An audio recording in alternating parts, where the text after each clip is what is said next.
The gunshot echoed across the valley as Willa Vance watched her father collapse to the ground, blood spreading across his chest like a crimson flower blooming in spring. In that moment, her entire world shattered into 1,000 pieces, each fragment more painful than the last.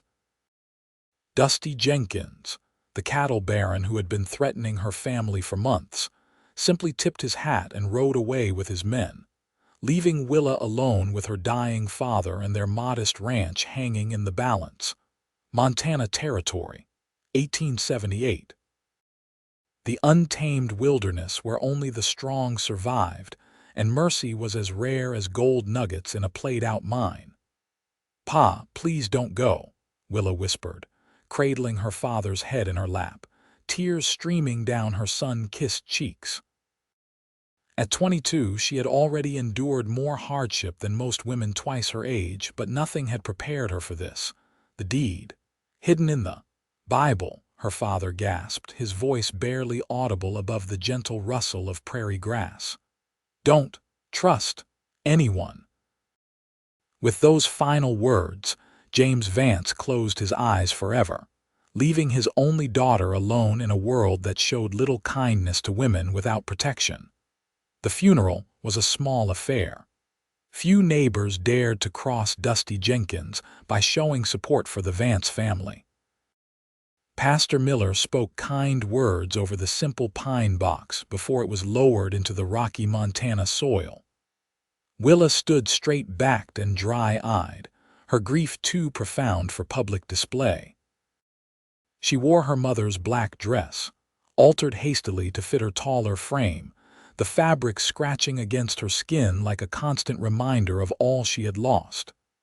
"Miss Vance," the pastor said gently as the last shovelful of dirt covered her father's grave, "you shouldn't be out here alone. Perhaps you have family back east who could take you in."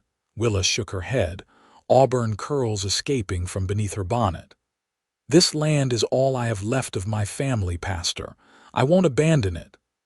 "A woman alone can't run a cattle ranch," he said, not unkindly. "Jenkins already controls most of the water rights in this valley. He'll be coming for your land next." "Let him try," she replied, steel entering her voice. "My father died for this ranch. I won't dishonor his memory by running away." The pastor sighed, recognizing the stubborn determination that had kept the Vance family going when others had failed. "At least consider hiring help. The Morrison boy is looking for work, or perhaps—" "Thank you for your concern," Willa interrupted, "but I'll manage. Pa taught me everything I need to know about running the ranch." What she didn't say was that her father had also taught her how to shoot, how to ride, and how to survive. Skills she hoped would be enough to keep her alive in the coming days. The ranch house seemed emptier than ever that night. Willa sat at the kitchen table, her father's Bible open before her. Inside, just as he had promised, was the deed to their land, 500 acres of prime grazing territory that Dusty Jenkins coveted for his ever-expanding empire. Also tucked within the Bible's pages was a letter addressed to someone named Xavier Kincaid, dated 3 weeks earlier. "Dear Kincaid," it began, "I find myself in need of your particular skills. Dusty Jenkins has threatened my land and my daughter once too often. I've heard tales of your prowess with a gun and your sense of justice. I can't offer much payment, but I have saved $200 that would be yours upon arrival. If you are the man they say you are, I trust you will consider my offer. We're located 10 miles east of Silver Creek, at the foot of the Wolf's Teeth Mountains. Respectfully, James Vance." Willa's hands trembled. Her father had sent for a gunfighter, the very thing he had always spoken against. The desperation in his letter told her just how afraid he had been for their future. But the letter was unsent, still sealed and stamped, perhaps because her father had changed his mind or simply run out of time. She tucked the letter back into the Bible. There would be no gunfighter coming to save her. She would have to save herself. The following morning, Willa woke before dawn and set about her chores. The cattle needed tending, fences required mending, and the vegetable garden wouldn't weed itself. By midday, her hands were blistered and her back ached, but a sense of accomplishment filled her chest. She could do this. She had to. As she headed toward the small stream that ran along the eastern edge of their property to refill her water bucket, the sound of hoofbeats made her freeze. Reaching for the rifle she now carried everywhere, Willa crouched behind a cluster of cottonwood trees. A single rider approached, his horse moving at a steady trot. He wasn't one of Jenkins' men, she knew all of them by sight. This stranger sat tall in the saddle, his black hat pulled low over his eyes, a duster coat flapping around his legs. A gun belt was strapped around his waist, the weapon well worn and obviously used. Willa raised her rifle, taking careful aim. "That's far enough, stranger," she called out. "State your business or turn around." The rider pulled his horse to a stop, raising both hands slowly to show he meant no harm. "I'm looking for James Vance," he said, his voice deep and rough, like stones rolling down a hillside. "My name is Xavier Kincaid." The rifle wavered in Willa's grip. "You're too late," she said after a moment, stepping out from behind the trees. "My father was murdered 4 days ago." Something flickered across the man's face, regret, perhaps, or anger. He dismounted with the fluid grace of someone accustomed to spending most of his life on horseback. Up close, she could see that he was younger than she'd initially thought, perhaps no more than 30, with a face weathered by sun and hardship. A scar ran along his jawline, disappearing into the collar of his shirt.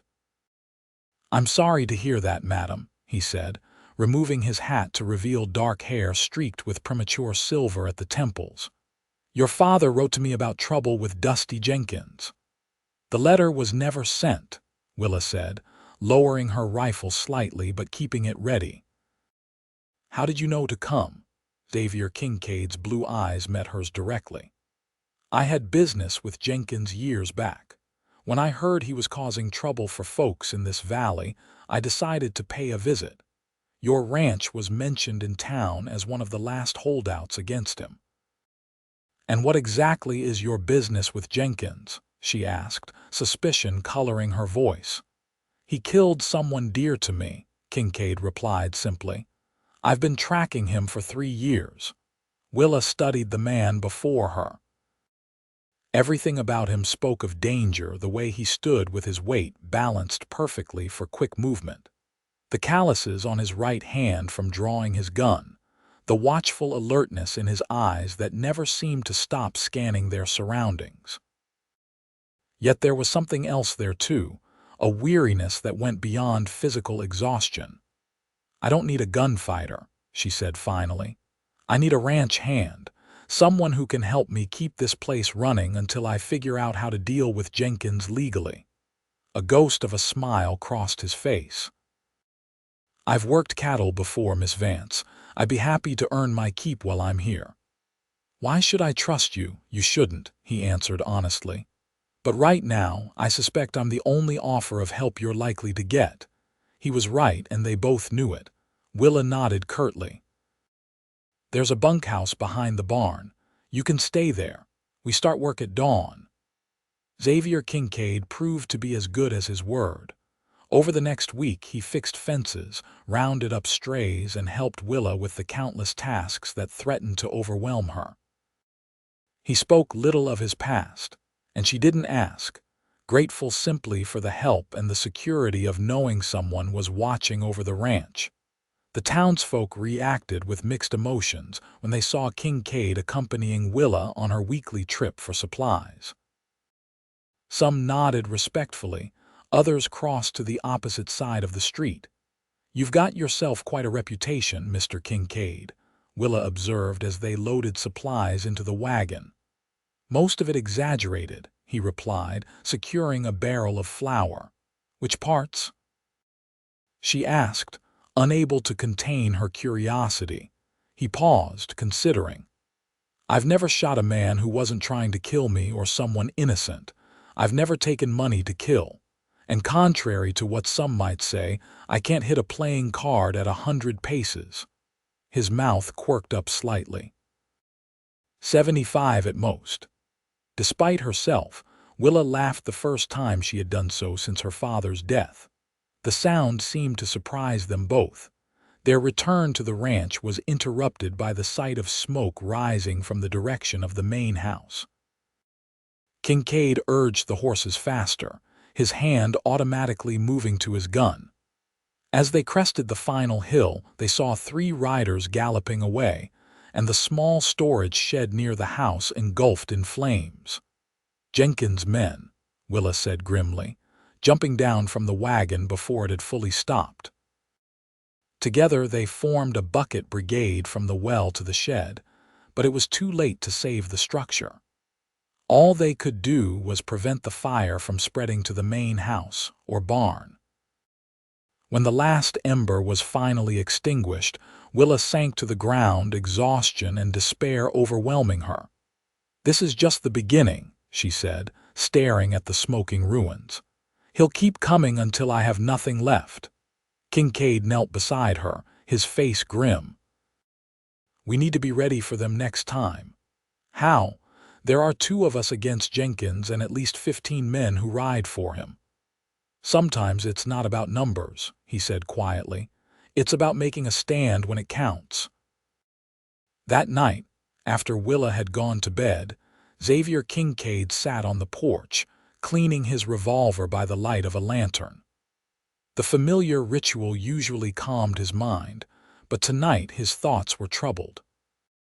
He had come to this valley seeking vengeance against Dusty Jenkins for the murder of his brother 5 years earlier. He hadn't expected to find himself defending a stubborn, brave woman who reminded him of everything he had once believed in before violence, and loss hardened his heart. He finished with the gun and set it aside, then reached into his pocket for the small wooden cross his brother had carved. It was his ritual now, to hold it each night and remember why he had chosen this path. But tonight, the weight of it felt different in his hand, heavier somehow with the knowledge that his quest for vengeance now involved someone who had already lost too much. Unaware that he was being observed, Xavier Kincaid dropped to his knees on the porch, the wooden cross clutched tightly in his fist. "Lord," he whispered, his voice breaking, "I know I haven't spoken to you much these past years. I've been walking a dark road, and I wasn't sure you'd want to hear from me anymore. But I need guidance now." Willa had awakened to get a drink of water when she heard the low murmur of Kincaid's voice. Curious, she moved silently to the window, watching as the moonlight illuminated his kneeling figure. "I came here for vengeance," he continued, unaware of his audience. "To make Jenkins pay for Thomas's death. But now there's Willa to consider." He paused, struggling with his words. "She deserves better than to be caught in the crossfire of my revenge.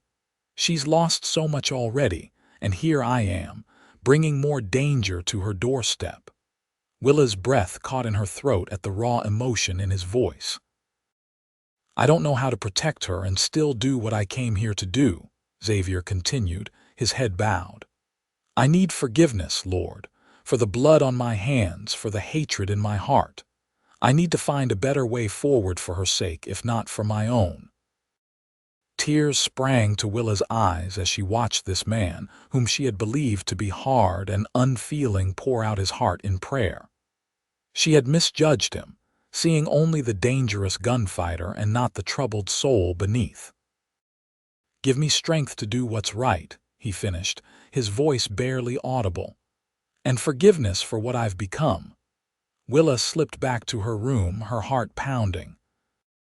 She had seen a side of Xavier Kincaid that he clearly kept hidden from the world, and it changed everything she thought she knew about him. The next morning, neither mentioned what had transpired in the night. They went about their chores as usual, but something had shifted between them, a new awareness, a deeper understanding. Willa found herself watching Kincaid as he worked, noticing the gentleness with which he handled the animals, the quiet competence in everything he did. "You're staring, Miss Vance," he said without looking up from the fence post he was setting. Willa flushed, embarrassed at being caught. "I was just wondering why a man with your skills would choose such a violent path." His hand stilled. "I didn't always.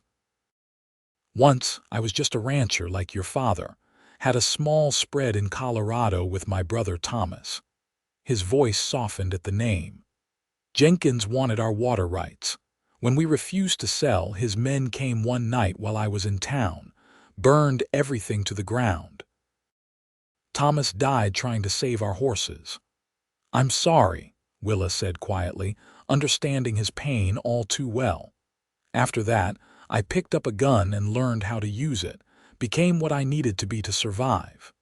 He drove the post into the ground with more force than necessary. "But sometimes I wonder if Thomas would even recognize the man I've become."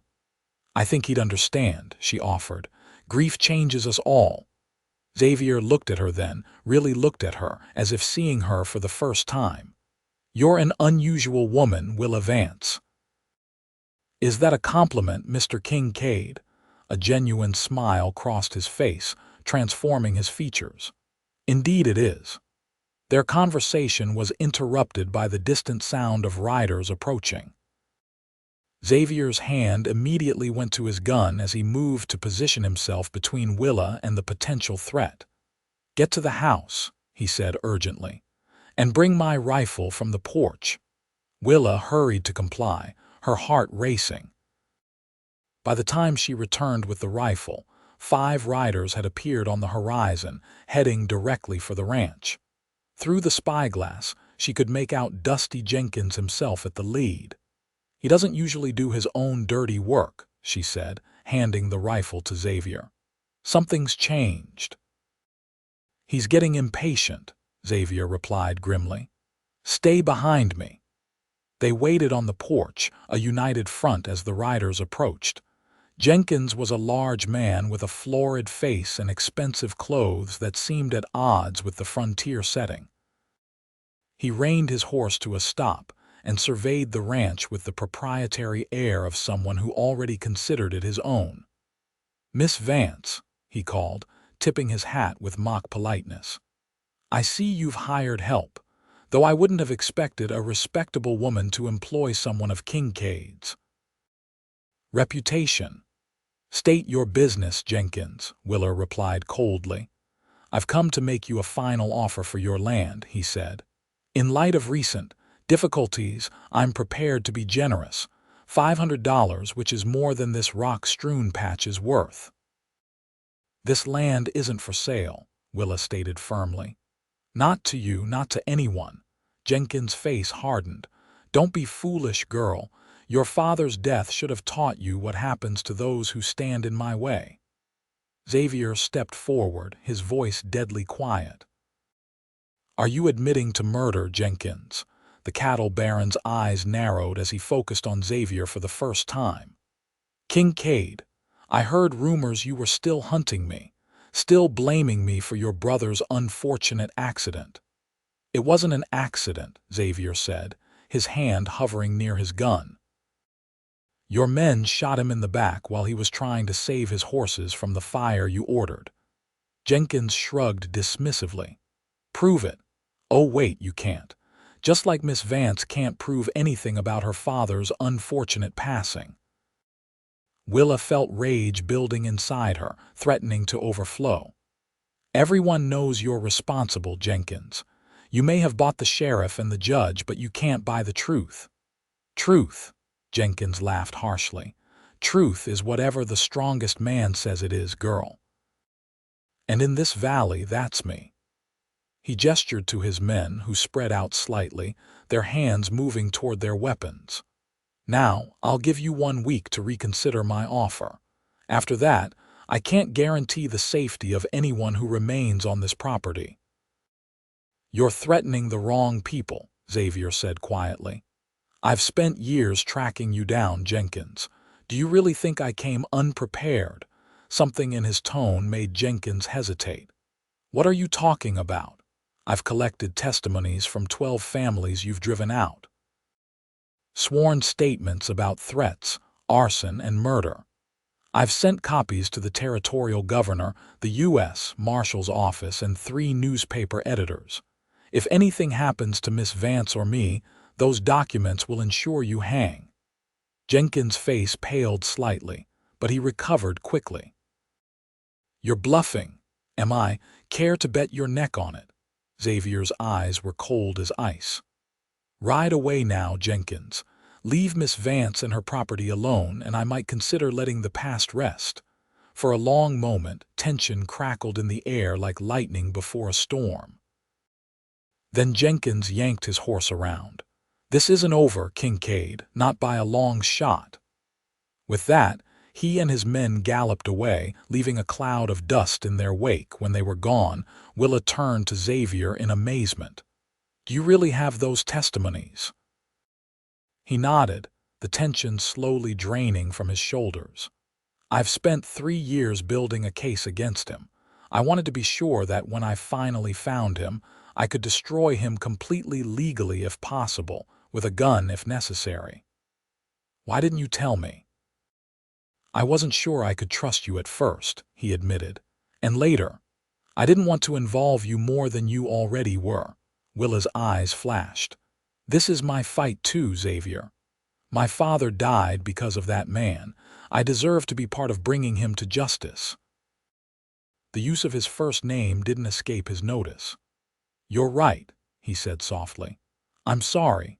Old habits of working alone die hard. That night, as they sat by the fire discussing their strategy, Willa found herself studying Xavier's face in the flickering light. The hard lines seemed softer now, the burden he carried slightly less heavy since sharing it with her. I heard you last night, she confessed suddenly. Praying on the porch. His head snapped up, surprise and vulnerability flashing across his face before he could mask it. I didn't realize I had an audience, he said stiffly. I wasn't spying, she assured him quickly. It made me see you differently. She hesitated, then added softly, it made me realize there's more to you than the gun you carry. Xavier looked away, uncomfortable with her perception. The man I used to be and the man I've become are 2 different people, Willa. Sometimes I'm not sure which one is real anymore. Maybe they both are, she suggested. We all have different sides to ourselves, different faces we show to the world depending on what's needed. She reached across the table, her hand covering his. The man I've come to know these past weeks is honorable and kind, despite what he might want others to believe. His hand turned beneath hers, their fingers intertwining naturally. You see too much, Willa Vance. Or perhaps just enough, she replied, her voice barely above a whisper. The following days brought a new tension to the ranch, not just from the threat of Jenkins' return, but from the growing awareness between Willa and Xavier that something profound was changing between them. They worked side by side from dawn until dusk, their movements becoming synchronized, anticipating each other's needs without words. When word came from town that a U.S. Marshal had arrived asking questions about Dusty Jenkins, Xavier knew the time had come to make their move. The testimonies he had gathered were finally being taken seriously by the authorities.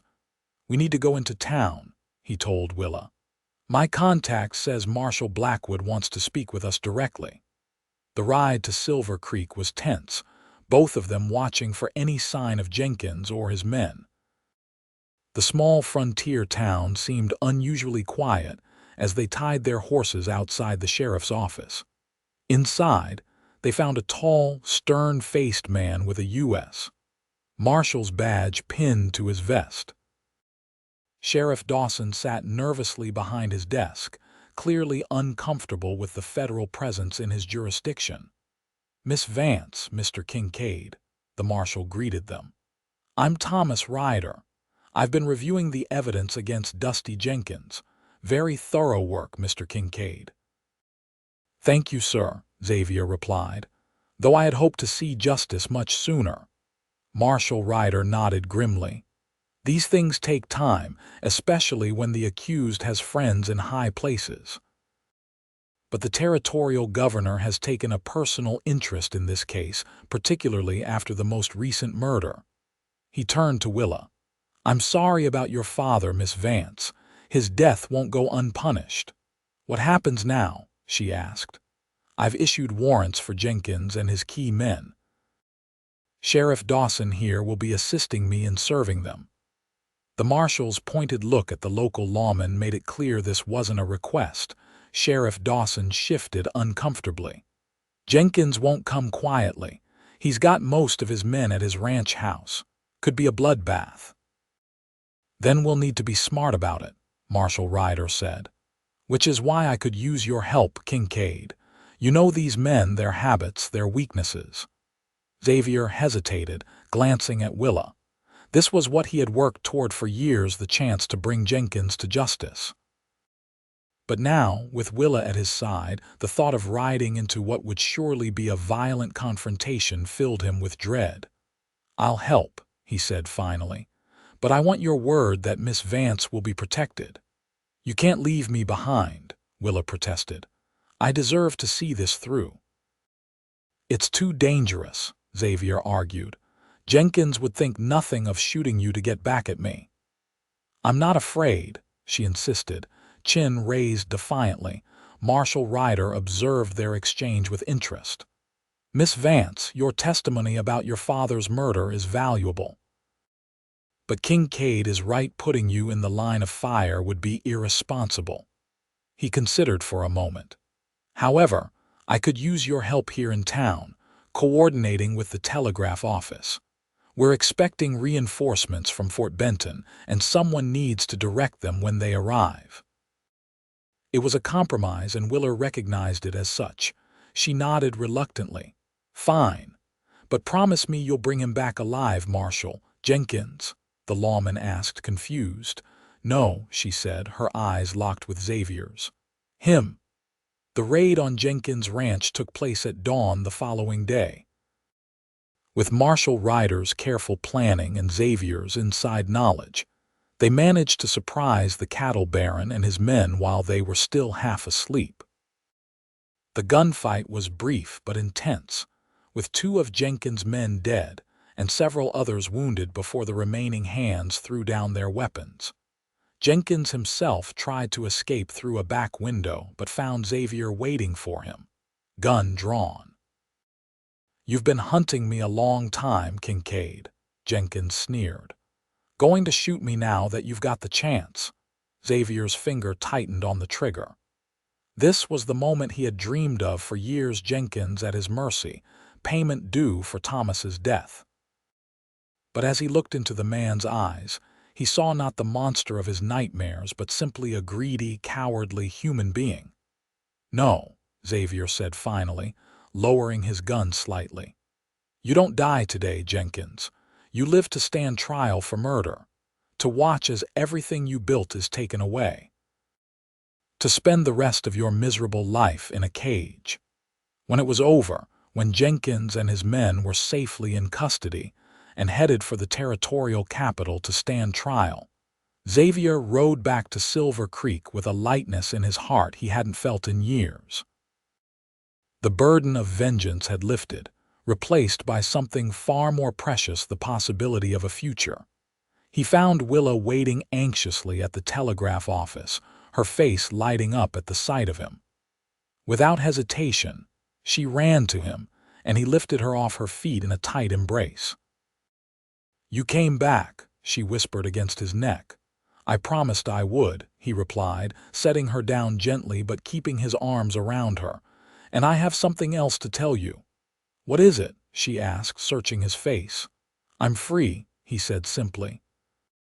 For the first time in years, I'm free of the hatred that's been driving me, and I know now what I want for my future if you'll have me. Willa's eyes filled with tears of joy. Are you proposing, Xavier Kincaid? Inelegantly, perhaps, he admitted with a smile. But yes, Willa Vance, I am asking you to share your life with mine, to build something together on that rock-strewn patch of yours that's worth far more than Jenkins ever offered. Yes, she said without hesitation. 1,000 times yes. They were married 2 weeks later in the small church where Willa had buried her father. Pastor Miller spoke of new beginnings rising from tragedy, of love finding a way through the darkest times. As they exchanged vows, Xavier felt the last pieces of his old self falling away, replaced by the man he had always been meant to be, not a gunfighter seeking vengeance, but a man capable of love and forgiveness. Dusty Jenkins and his key men were convicted of multiple counts of murder, intimidation, and land theft. The judge, no longer under Jenkins' influence, sentenced them to hang, but neither Willa nor Xavier attended the execution. They had already moved beyond vengeance to something far more meaningful, building a life together. The Vance Ranch now, the Kincaid Ranch, flourished under their joint care. Xavier used his share of the reward money from Jenkins' capture to buy additional cattle and hire proper help. Willa's natural business acumen turned their modest operation into one of the most successful in the territory within 2 years. 5 years after they first met, Xavier found Willa sitting on the porch of their expanded ranch house, watching their twin daughters playing in the yard. At 4 years old, Emma and Sarah were bundles of energy with their mother's auburn hair and their father's blue eyes. "Penny for your thoughts," he said, sitting beside her and taking her hand in his. Willa smiled, leaning against his shoulder. "I was just thinking about how strangely life works out. If my father hadn't died, if Jenkins hadn't threatened our land, if you hadn't come seeking vengeance, we might never have found each other." "I prefer to think we would have," Xavier replied, pressing a kiss to her temple. "Some things are meant to be, no matter what path we take to get there. Like a gunfighter and a rancher's daughter. Like two people who helped each other heal," he corrected gently, "who found forgiveness together." As the sun set over the Montana landscape, they both loved. Willa and Xavier Kincaid sat in comfortable silence, surrounded by the life they had built from the ashes of their separate tragedies. The wooden cross that had once been Xavier's reminder of vengeance now hung in their daughter's room, transformed into a symbol of the faith that had brought their family together. And every night, Xavier still prayed no longer for forgiveness, but in gratitude for the woman who had found him in his darkest hour and shown him the way back to light.